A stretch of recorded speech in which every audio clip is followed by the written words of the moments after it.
মোহতারাম হাজিরিন, বৃষ্টি আসছে, আমরা একটু বৃষ্টির দোয়া পড়ি। আল্লাহুম্মা সাইয়্যিবান নাফিআ, আল্লাহুম্মা সাইয়্যিবান নাফিআ।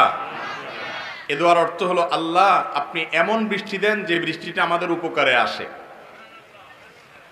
আর আরেকটা দোয়া আছে বৃষ্টির, আল্লাহুম্মা হাওয়ালাইনা হাওয়ালাইনা ওয়ালা আলাইনা, আল্লাহুম্মা হাওয়ালাইনা ওয়ালা আলাইনা। এর অর্থ হলো, হে আল্লাহ আপনি আমাদের আশেপাশে খেতে খামারে বৃষ্টি দেন, যেখানে বৃষ্টির দরকার, আমাদের উপরে বৃষ্টি দিয়েন না। দোয়া করার মালিক আমরা দোয়া করেছি, কবুল করার মালিক কে? আল্লাহ রাব্বুল আলামিন। এই যে মনে করেন বৃষ্টি যখন হবে, আপনি এই দোয়া পড়বেন।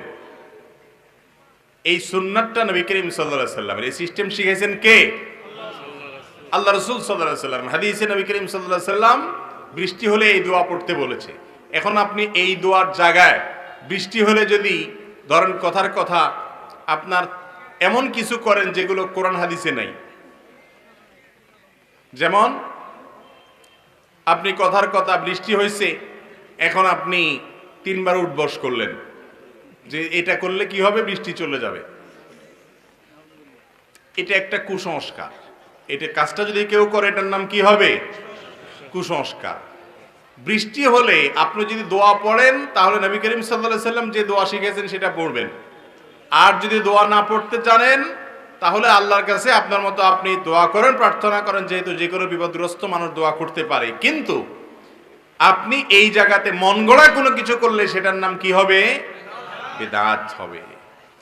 বেদাত এমন একটা গুনাহের কাজ, যে গুনার কাজটা সাধারণত চোর চোপটা, খুনি ডাকাত অথবা কোনো খারাপ মানুষ, সমাজ যাদেরকে খারাপ মানুষ মনে করে, এরকম মানুষরা করে না।